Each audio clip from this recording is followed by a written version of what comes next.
Baiklah, terima kasih rakan setugas kita Daud Iskandar dan juga Mahira. Bismillahirrahmanirrahim. Assalamualaikum warahmatullahi wabarakatuh. Selamat pagi dan salam sejahtera.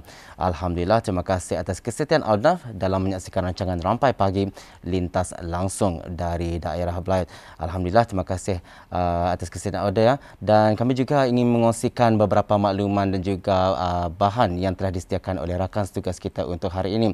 Dan untuk menambah kita keadaan cuaca di daerah Belait pada pagi ini dan dalam keadaan hujannya, jadi diharapkan kepada bes kita agar sentiasa berhati-hati, terutamanya kepada pengguna jalan raya agar sentiasa bertolak ansur sesama dengan pengguna yang lain. Dan juga diingatkan kepada mereka yang tinggal di kawasan pendalaman agar sentiasa memantau keadaan cuaca dari semasa ke semasa. Baiklah, sekarang saya akan kongsikan dua info semasa yang berlangsung di daerah Belait, iaitu mengenai dengan bahagian hal ehwal Muslimah. Jabatan Hal Ehwal Masjid akan mengadakan jalinan ukhuwah tenaga pembimbing yang mana ianya akan berlangsung pada hari ini Khamis 12 Mei 2022 bermula pada jam 9 pagi dan akan berlangsung dan akan bertempat di Masjid Kampung Sungai Liang. Jadi diharapkan kepada mereka yang terlibat agar mengikuti SOP yang telah ditetapkan.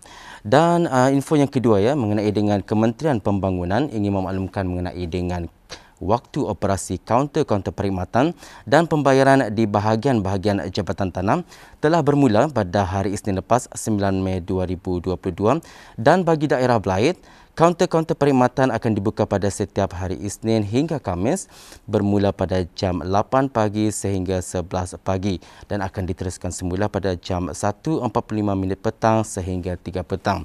Manakala pada hari Sabtu pula akan bermula pada jam 8 pagi sehingga 11 pagi dan akan diteruskan semula pada jam 1.45 petang sehingga 2.45 petang kecuali pada hari Jumaat, Ahad dan hari kelepasan awam.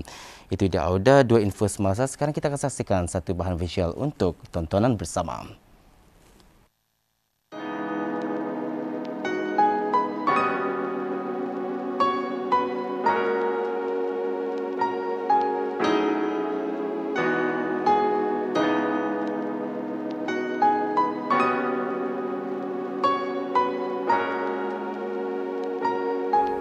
Assalamualaikum warahmatullahi wabarakatuh. Selamat pagi dan selamat menonton kepada bis kita yang sedang menyaksikan rancangan Rampai Pagi dari daerah Belait. Jadi Dani akan menunjukkan satu buahnya.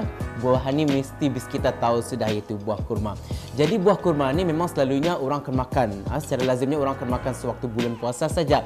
Sebenarnya kita ni boleh makan bila-bila masa. Pasal memang kita ni mudah dapat buah kurmaan ni di kedai-kedai jual. Dan Dani akan menunjukkan 3 jenis resepi dari buah kurma. Inilah yang akan Dani tunjukkan variasi dari buah kurma. Jom kita disaksikan apa saja menu yang Dani tunjukkan untuk bis kita.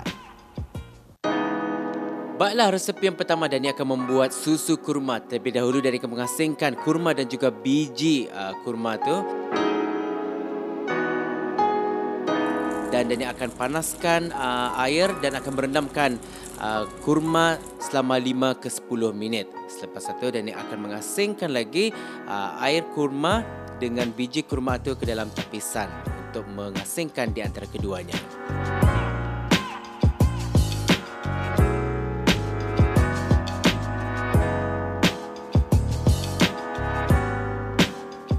Cukup mudah dan cukup ringkas ya. Dan selepas itu Dani akan mengasingkan ke tempat satu bekas dan mengambil satu blender yang berkuasa tinggi.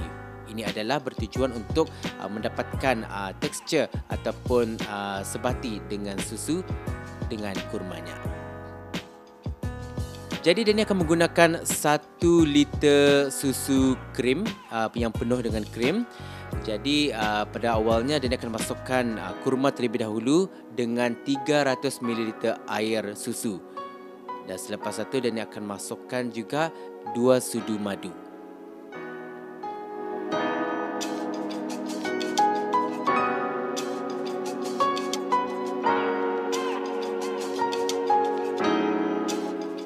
Dan Dani akan blender 300 ml dengan madu serta kurma yang sudah direndamnya. Ini adalah untuk menghancurkan terlebih dahulu dia punya kurma, buah kurmanya untuk dihancurkan terlebih dahulu. Selepas itu baru Dani akan masukkan 700 ml susu.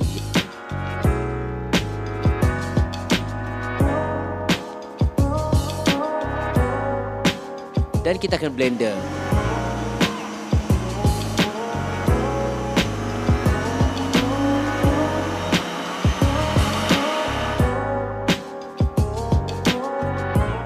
Selepas di blender, dan yang akan tapis menggunakan penapis untuk mengasingkan serpihan yang ada pada buah kurma dan susu.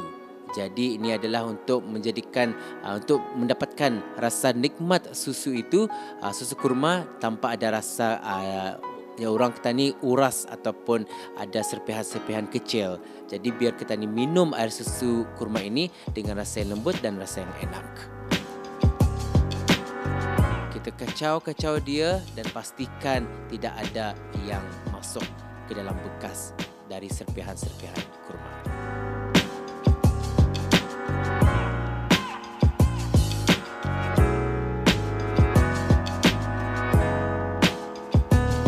Ya, udah, itu dia resep yang pertama, iaitu mengenai dengan susu kurma. Cukup mudah dan cukup ringkas. Mau tahu apa resep yang kedua? Jom. Resepi seterusnya memang cukup mudah. Bis kita pun tahu apa arti cucur dan macam mana cara memasak cucuran ni. Tapi cara Dani akan menggunakan tepung instan. Jadi tepung instan ni tak perlulah campur dengan garam ataupun gula. Jadi diaduk dengan air sahaja.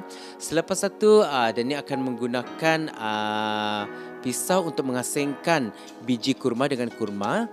Dan Dani akan menggunakan batu lasong untuk meminyatkan lagi untuk mendapatkan tekstur yang begitu lembut untuk dicucur. Dan selepas itu Dani akan panaskan minyak dan menyucur seperti biasa. Dan sudah cukup kering, Dani akan simpan di dalam bekas yang ada tisu untuk mengasingkan minyak dan juga cucur kurma. Alhamdulillah, ini dia resepi yang kedua, iaitu cucur kurma. Cukup mudah dan cukup ringkas. Jadi mau tahu apa lagi resepi yang ketiga? Jom.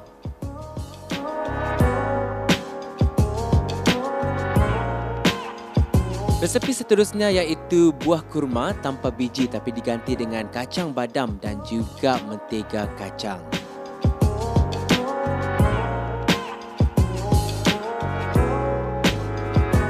Caranya memang cukup mudah ya.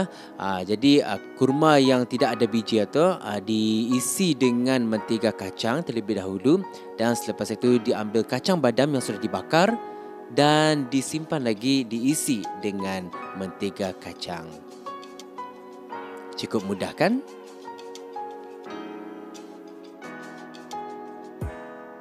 Dan untuk yang lebih sedap lagi, kita boleh simpan di dalam peti sejuk dan boleh dihidangkan pada bila-bila masa sahaja.